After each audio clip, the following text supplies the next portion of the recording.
So we have defeated the Silent Hill 2 remake that came out recently, which I thought was great, and I'm glad you liked it as well. And this whole time, I've been waiting for us to discuss some of the things that are not specifically um, told to you in the game, right? Some interpretations, as it were.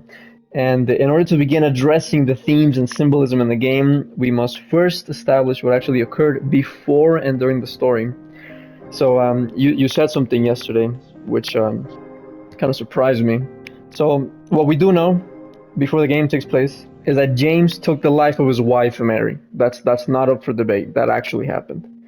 Everything he encounters in the town, the monsters, whatever, any experiences in the town come directly from his subconscious desire to be punished for the killing of his wife, Mary.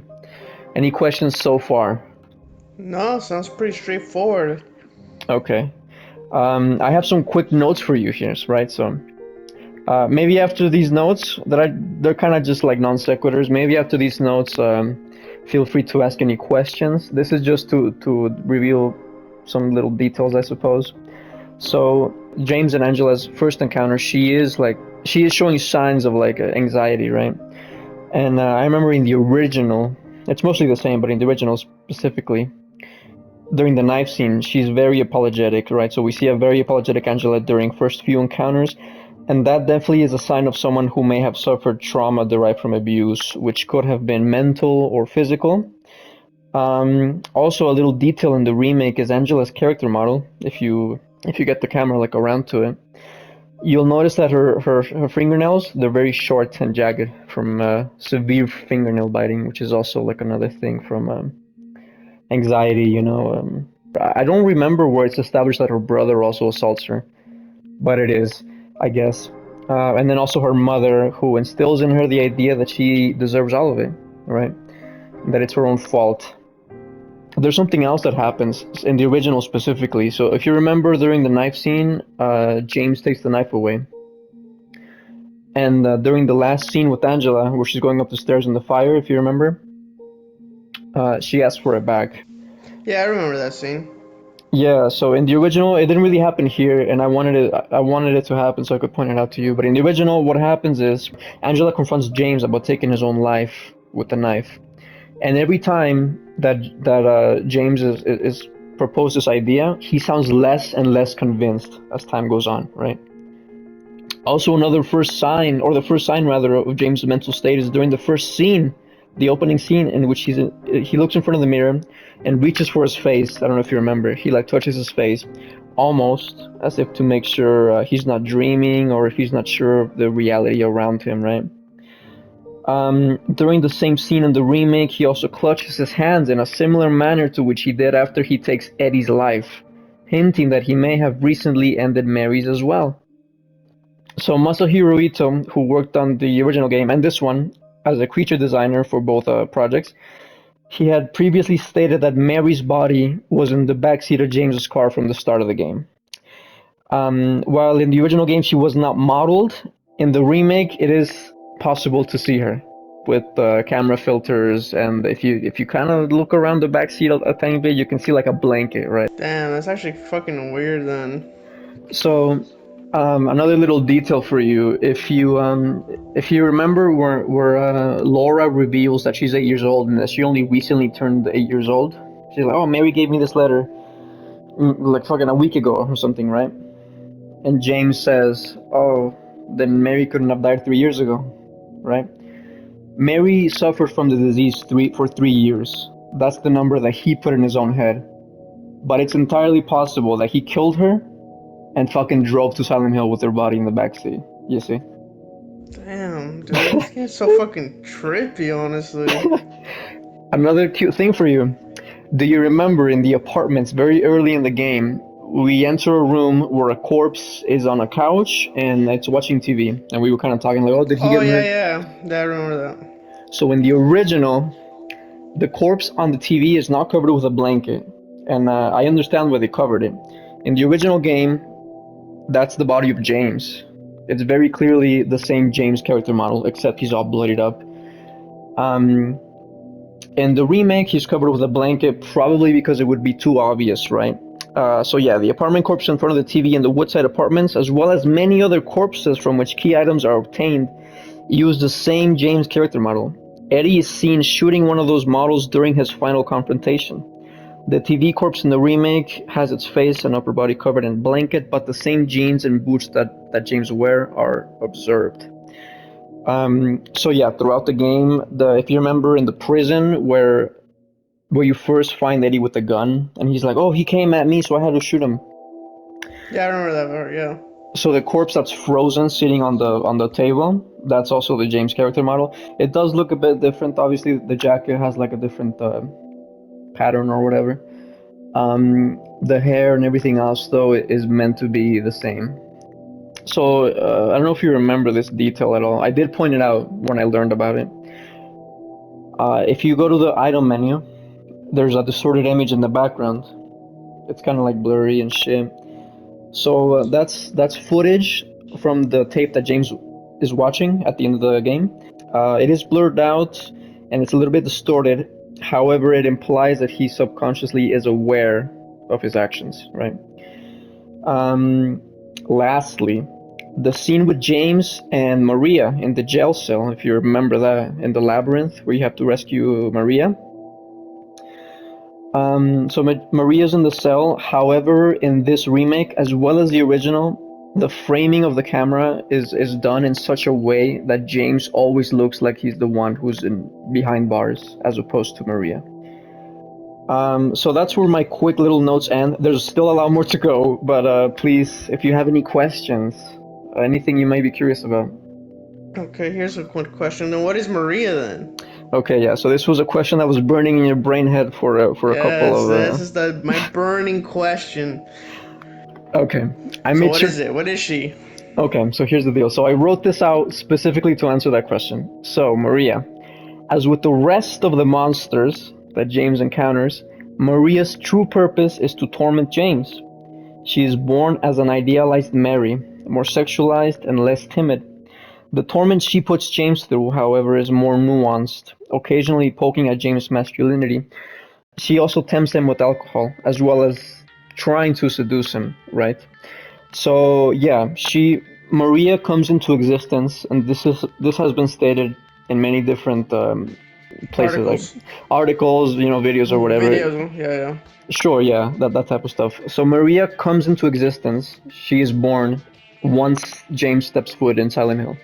And she's essentially, I don't want to say a monster, but she is an entity of the town. And much like the other monsters that are in the town, she's also meant to fuck with James, but maybe in a more fucked up way, because she's not a monster per se. She's almost like a red, not a red herring. The monsters, like the mannequins, they're almost red herrings to take your mind away from the fact that Mary is also an antagonistic force, and she's also trying to get James. I don't want to say to die, but she's trying to tempt him. She's trying to win him over. So the whole Yeah, time, she basically Maria's just basically everything James wanted Mary to be, but like I guess he came at the price of guilt in a weird way. Like he was just like, no, I'm better than that because he felt like he was, even though he knew he wasn't. exactly, Right? yeah, exactly. So again, depending on the ending, right? James's path may change, but yeah, ideally, if you get one of the endings where he stays faithful to Mary, then Maria fails essentially, right? I guess you can kind of look at her as being a monster. She's not really, I guess, but she is, right? Because she comes from the town. She's born from a wish. Interestingly enough, we may hear that going forward. Don't forget that phrase, "born from a wish." Um, I guess if we explain what Maria is, we can also explain what the rest of the monsters is. Beginning with my favorite, which is the Bubblehead Nurses from the hospital, right? So check this out, homie. So the nurse's overtly sexualized body may represent James's sexual urges that came during their stay in the hospital.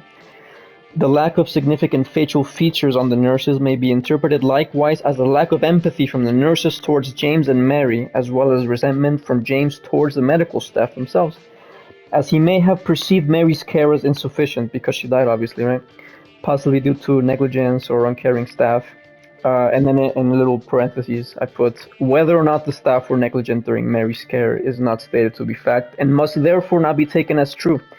But the medical staff could have easily become the target of James's anguish.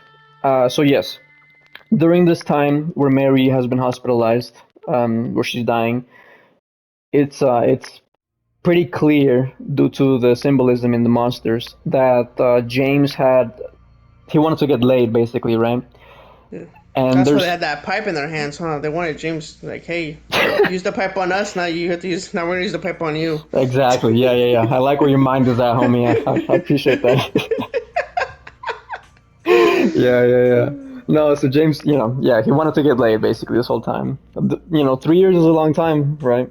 Um, and I guess he felt guilty about that, right? So I wanted to point out that the fleshy slash swollen heads may also resemble Mary's illness in the form of pustules or swelling. Some have also interpreted the swelling head to resemble the appearance of a condom that has been used. I forgot where I heard this, but I've heard it somewhere. And then also that theory may put to question whether James remained faithful to his wife during her hospital stay. I don't think I remember that, but that's disgusting, by the way. Yeah, well, that's when in Heaven's Night there's a bin, and I pointed out because there's like some sunglasses. I'm like, oh, those look like Adler's. Was Adler here? And in the same bin there's like a wallet, and then there's a wedding band as well. So yeah, interestingly, James's own ring is unaccounted for, as seen by the tan lines around his finger where a ring would be. So in the whole game, I definitely noticed. I don't know if you did. I know it must have been hard.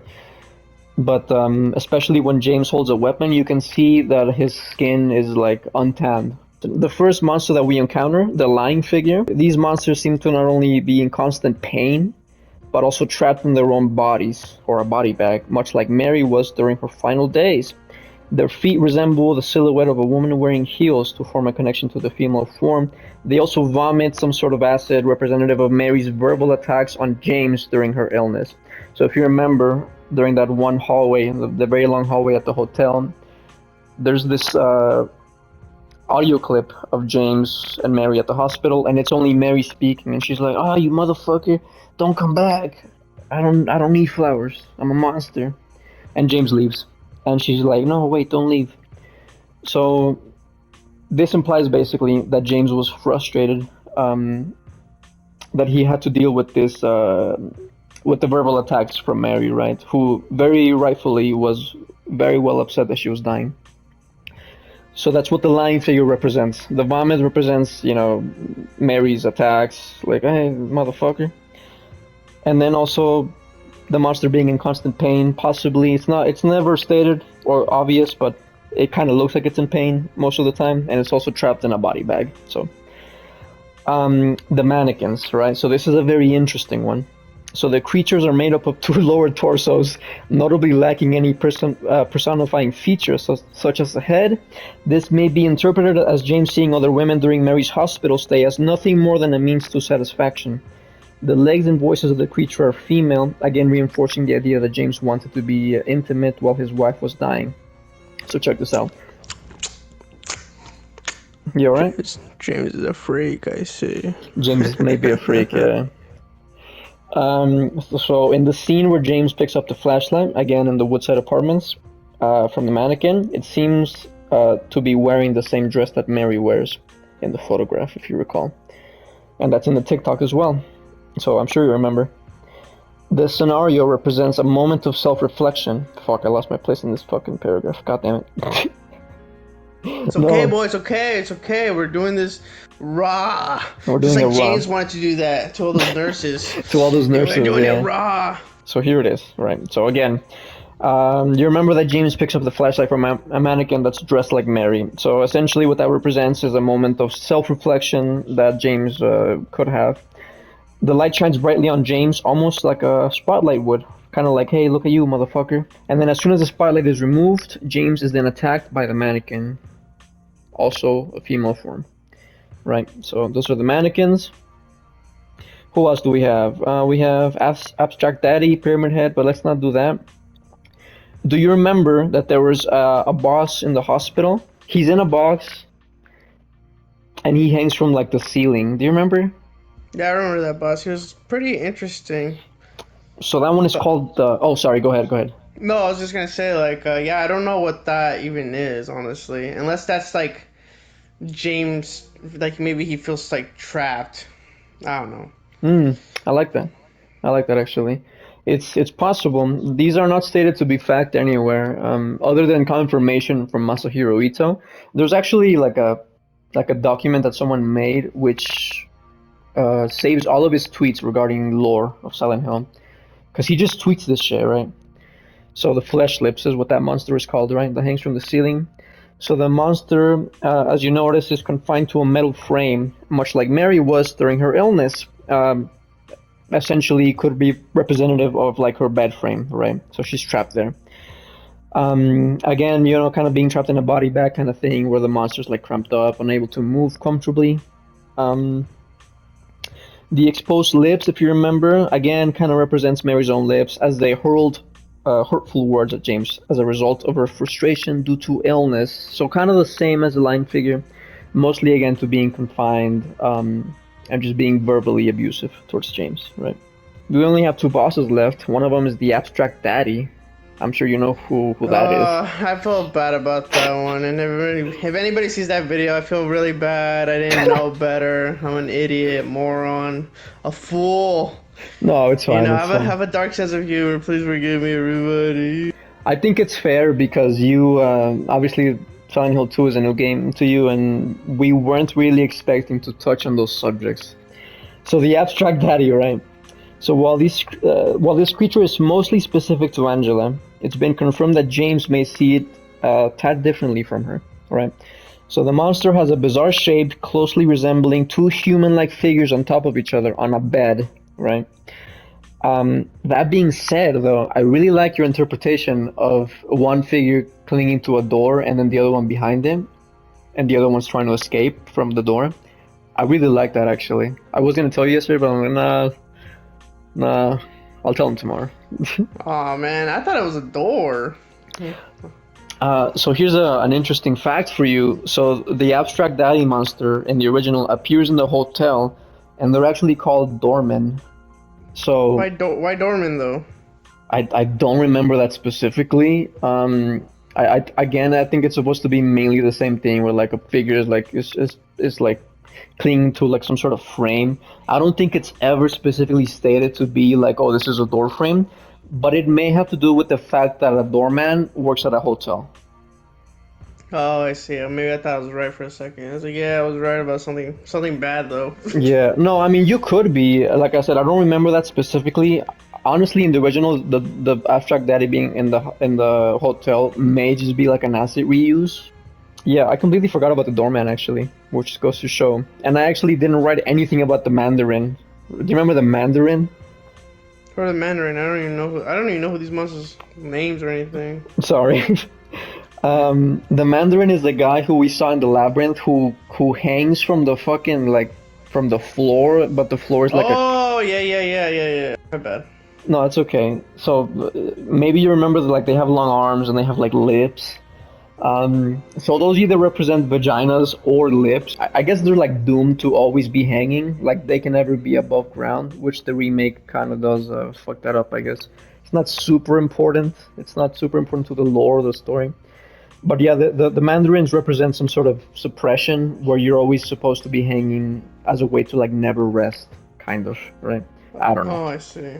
The man, Interesting. the Mandarin's kind of weird. Like no one really cares all that much about the Mandarin.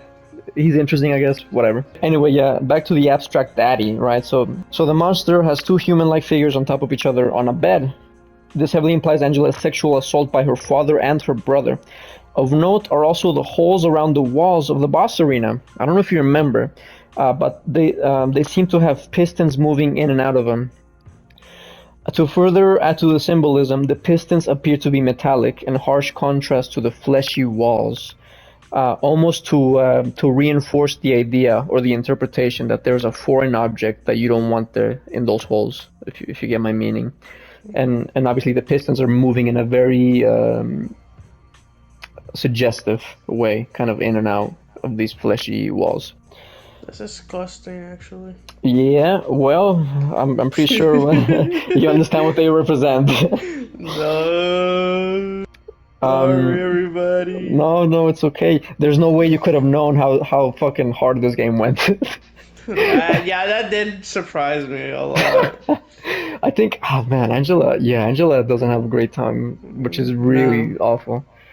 Yeah, that was pretty bad. I really felt for her. I really enjoyed her cutscenes though. They were really impactful. I really enjoyed them, and yeah, I guess I didn't know, honestly. I didn't know this game would get so dark. I'm just so used to this Resident Evil bullshit, but I'm not hating on Resident Evil, but man, it just got real quick.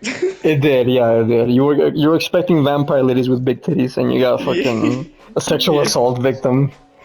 Yes. Yeah, it's not ideal. No, I mean it's a piece of work. It's a piece of art. So there's no way you could have known. I think you can be forgiven,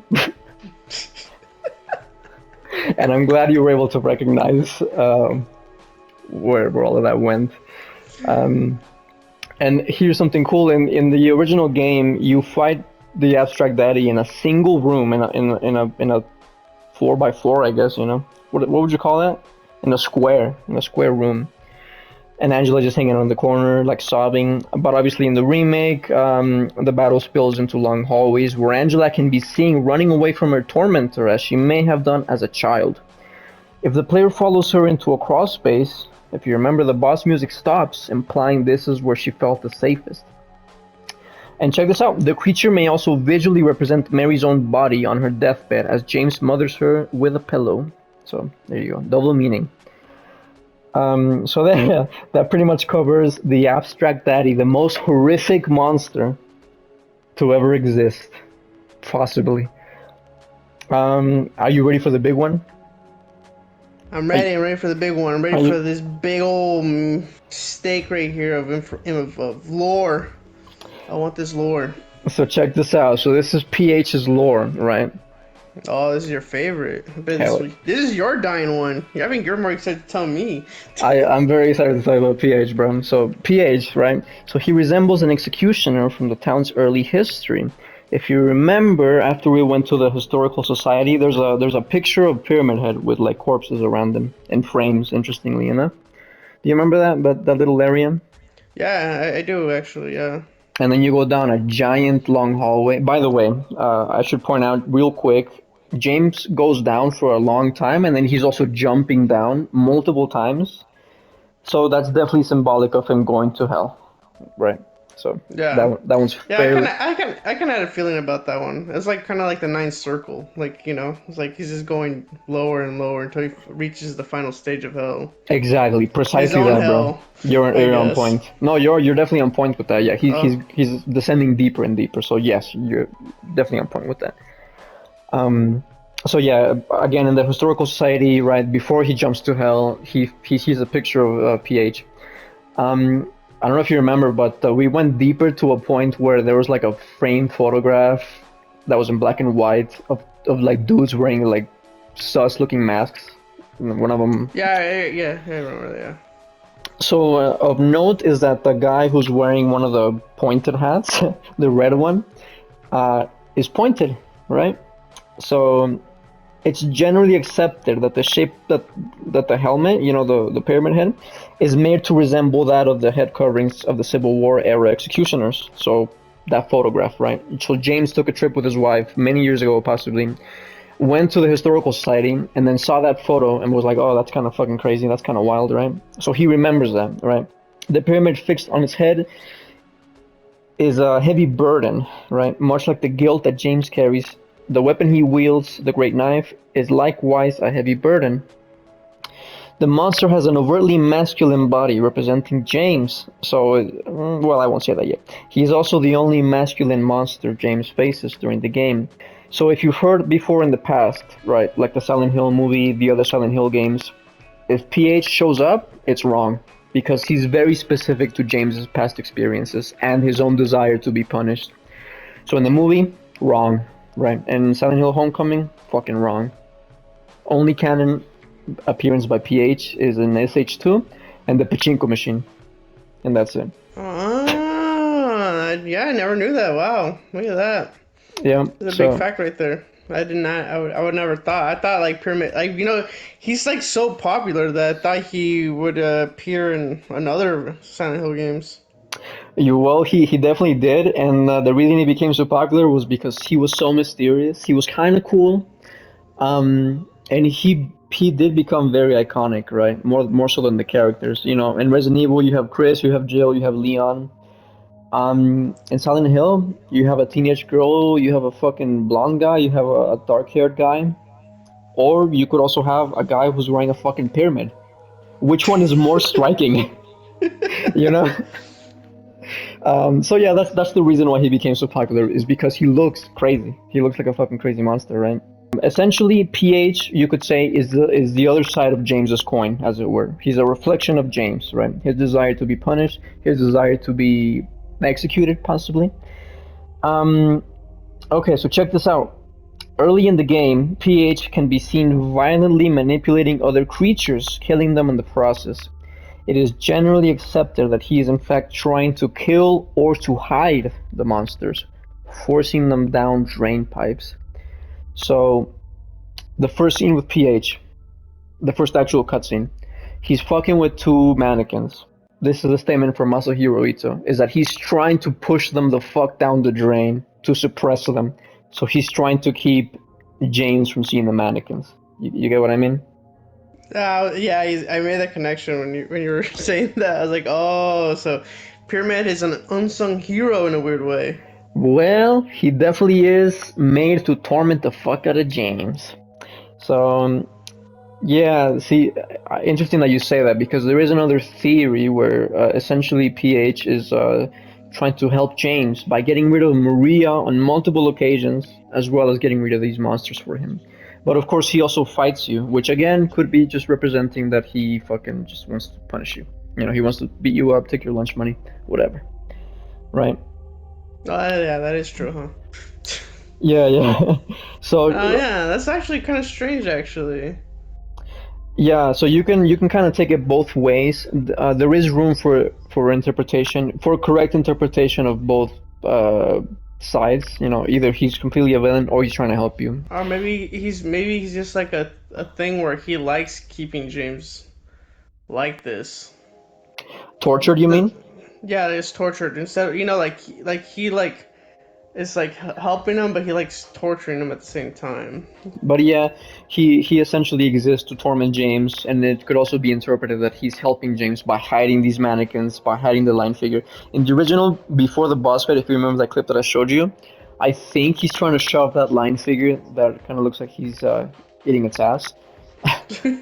I believe he's trying to shove it down like a drain pipe, a tiny drain pipe, possibly. I forget. Oh, I see. It is suggestive, and I think it's meant to be suggestive as well, so you can make up your own mind of what happens, I guess.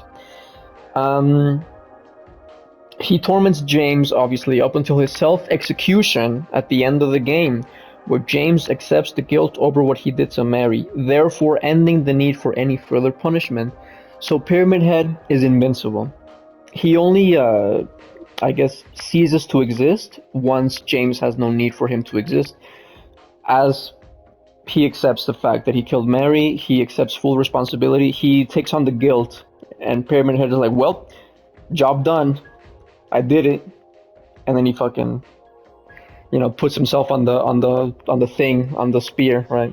Yeah, he just chills out, I guess. Not really He chills out, but yeah, he's as long as he's not needed, then he's just done. He doesn't he's care. that is a fact. He does kill himself. He's like, fuck it, I'm done, right? Oh, that's Uh, interesting. I had something But I else mean, here. but it makes sense though. Yeah, I mean, basically what you take away is that I'm not needed anymore, so I'm gonna bounce, right? My job here is done, basically. So this is a detail that is notably missing from the remake that I happen to notice, with many other people, because it's fairly obvious. So, during the first fight, where in the original that I showed you, I think that's the only time in the original where he uses the great knife. After that encounter, he's always carrying the spear from the end of the game. Yeah, that's actually interesting. Yeah, I did notice that he doesn't use the that sword anymore. So that's a little weird. Yeah, because obviously he's like more known for like using the great knife or whatever, right? Um, yeah, so that's essentially what it is, right? So some consider Pyramid Head to not be an outright antagonistic force, as you mentioned earlier. He's kind of like the homie. As in the early game, he is seen trying to suppress the monsters that represent a part of James' sexuality. However, his purpose is to cause him pain, and that is what James truly desires. So that mostly covers it for Pyramid Head. Yeah, I guess what is Laura then? Okay, yeah. So What is Laura. this little nerd? Is she real or is she fake or what is she? Okay, so here's the deal with Laura. It's really weird. I didn't write anything on Laura because it's not really. It is important, but the deal with Laura is that she is a real human child who was with Mary during their hospital visit. It's important to note that Mary was, as well as Laura, were not hospitalized in Silent Hill, right? They were hospitalized somewhere else, and nobody knows how the fuck Laura got to Silent Hill because she has no parents. Okay, that's a little weird. You know what? What's weird is because we got that one ending. So wouldn't she just see fucking Mary in the back of the car? Yeah, so that's another point that people like to point out. Like, oh, it was probably a really awkward fucking car ride, right? Yeah, like what is that? Yeah, so here's the deal with that. A lot of people consider the in water ending, which is the one your brother got, to be the most suited one. And I did for a long time as well, but I kind of like the leave ending more now, the one that we got. Because if you remember the letter that James gets at the end, Mary wants James to live for himself, right? And in the in water ending where he commits suicide, he completely ignores that, which is fine, But I don't know. I like the more hopeful one with Laura, as the adopted daughter, as it were. So yeah, it's not stated what happens if they leave in the same car and Laura sees the body. That's never covered. If you think about it too much, you do question it. But I think the idea is that you don't question it. You know what I mean? You just forget about the body in the car. Yeah, like don't look, kid. Yeah, don't look. Oh, that's just my jeans. Don't look, far-faced. Yeah, You see fart who face. doesn't? Don't look. I bet you can't look. Don't look at it. It's a dare. Don't look at it, far-face. Yeah, that's it there. Tell her. Um, I dare you not to look at this far-face until we get home. Man, yeah. fucking James is sick, man.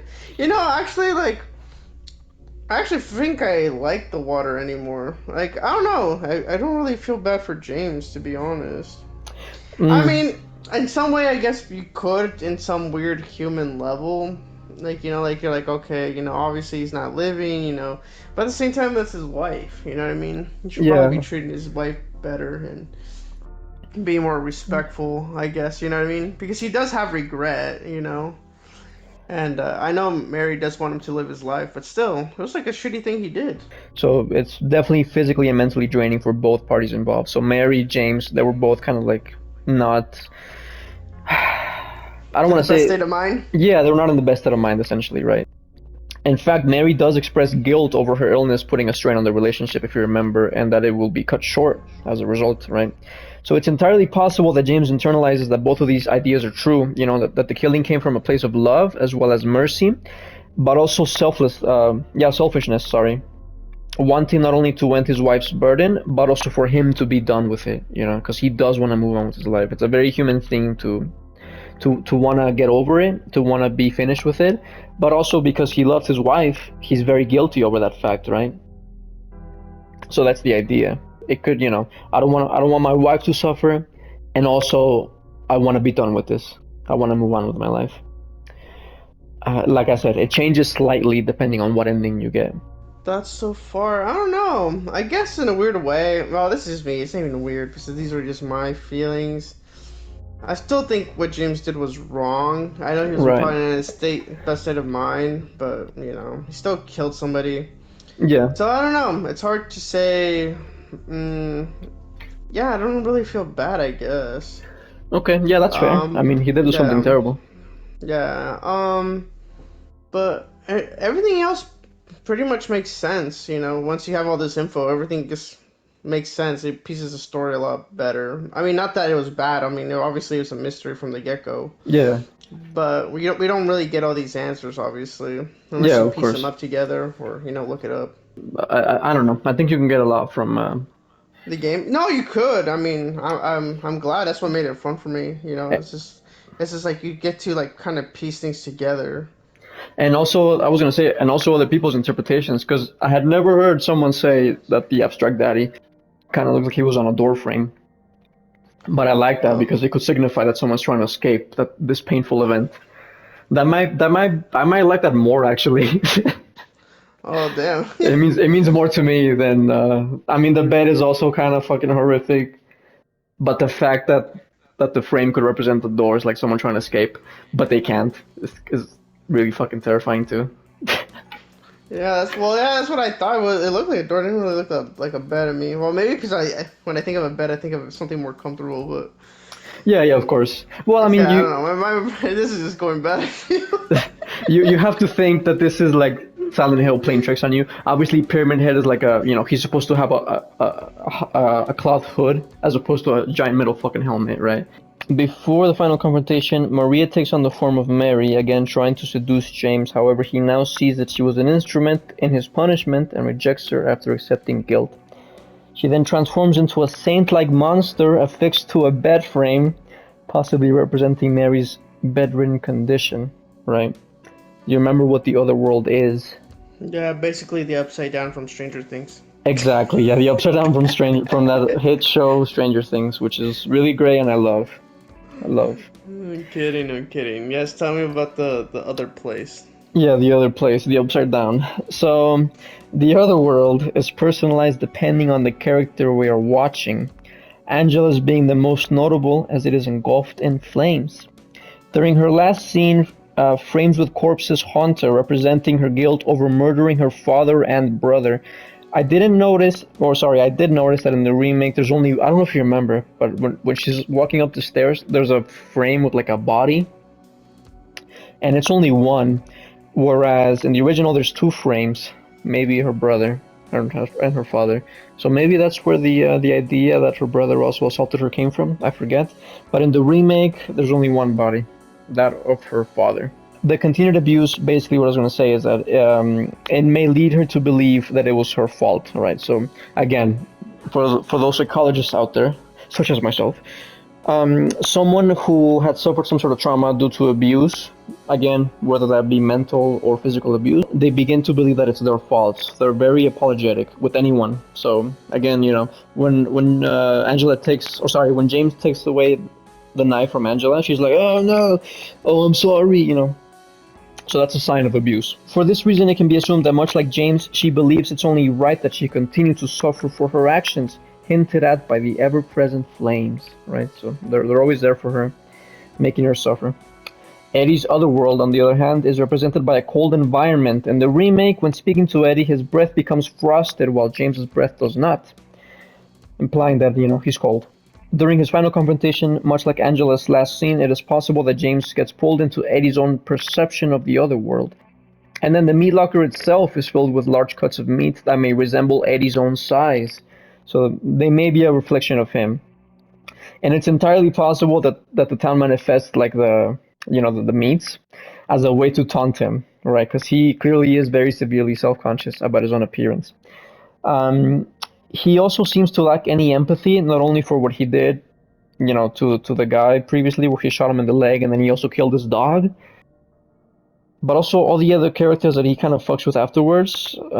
He has no empathy for, such as James when he like fights him or whatever. I don't know. Anyway, so he's very cold. He's very cold in nature, and the fact that he's cold is represented in his other world.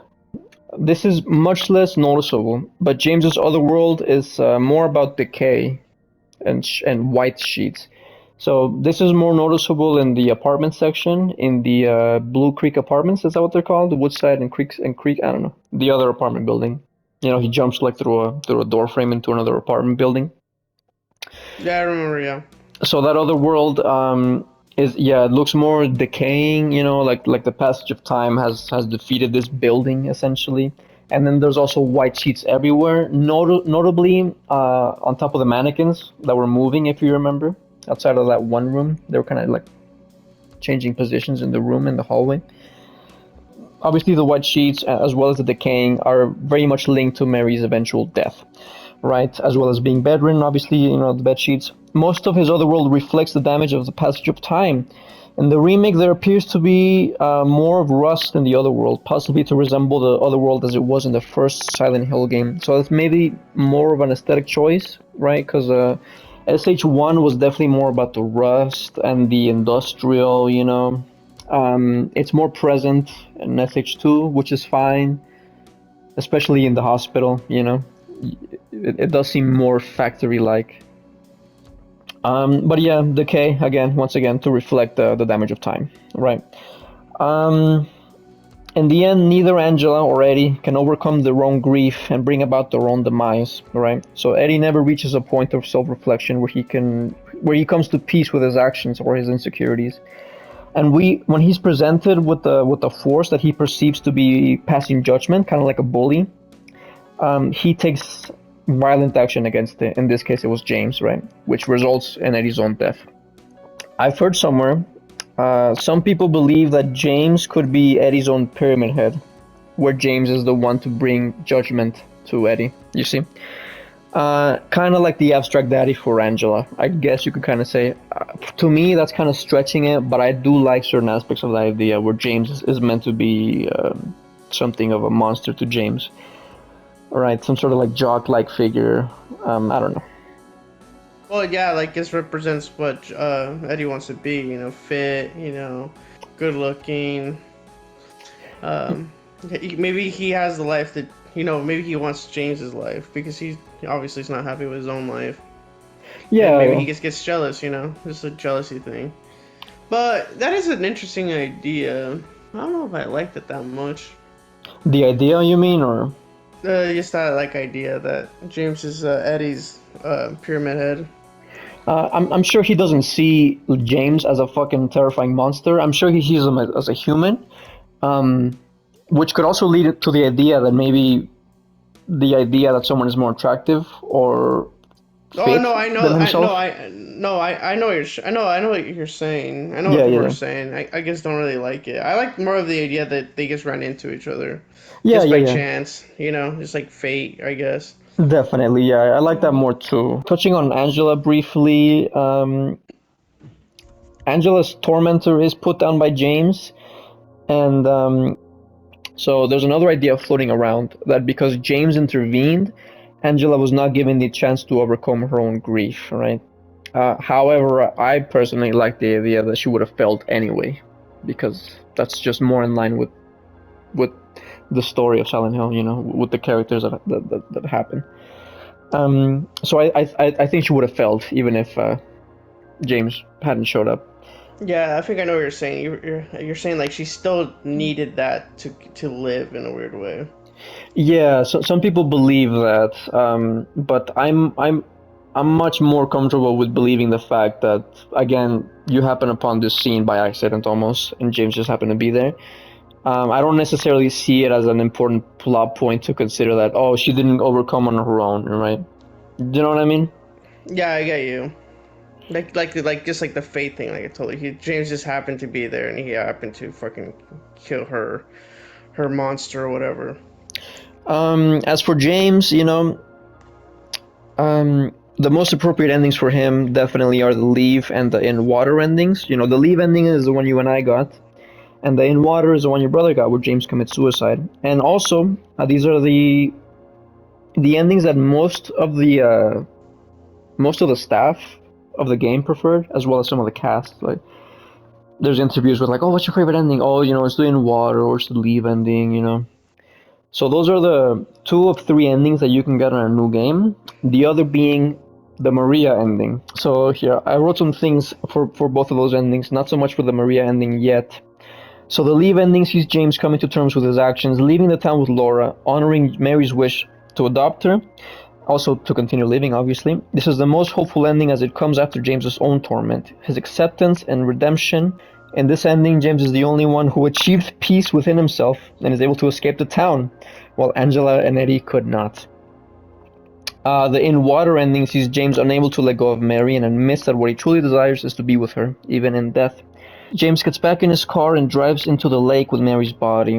While this ending does not necessarily mean that he didn't forgive himself or made peace with his actions, it does cut his life short and ignores Mary's wish for him to continue living his life, even as a way to honor her memory. So that briefly touches on both of the endings. Do you think you still appreciate the in water ending a bit more? Um, yeah.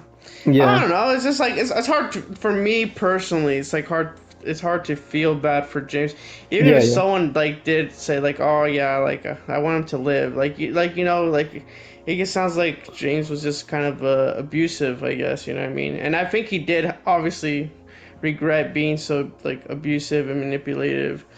You know what I mean? And I do get that human aspect. Like he wants to live his own life and be happy, but I'm also a person that believes in commitment and stuff like that. So I feel like me personally, like those are just my feelings. Like he just didn't, he didn't stay true to Mary. You know what I mean? right. So to me, as like just like my perspective, I'm like, yeah, like maybe James is, even though like Mary wanted him to live and to be happy, like it's still wrong, you know what I mean? You shouldn't Yeah, like kill your ill wife, because obviously like she's going through a lot more, in the end because she's losing her life. She's the one dealing with, doctors and stress and she knows that she's not like fun to be around with. So there's a lot of factors that play into that too.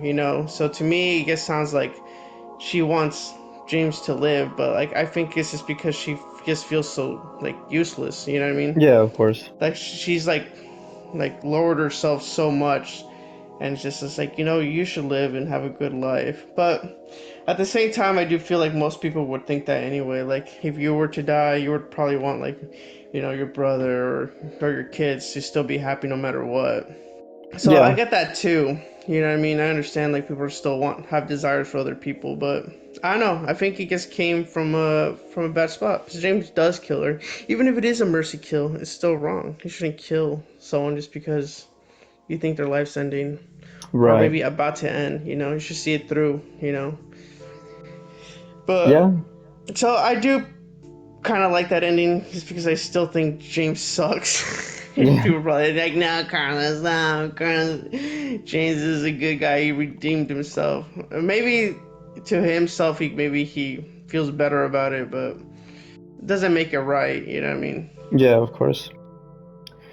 Yeah, no, no, I like that. I appreciate that. No, I'm glad you're definitely thinking about this deeply, and you're considering both sides. The human side that James wants to live. Of obviously, you're gonna value your own life as well, not only your loved ones.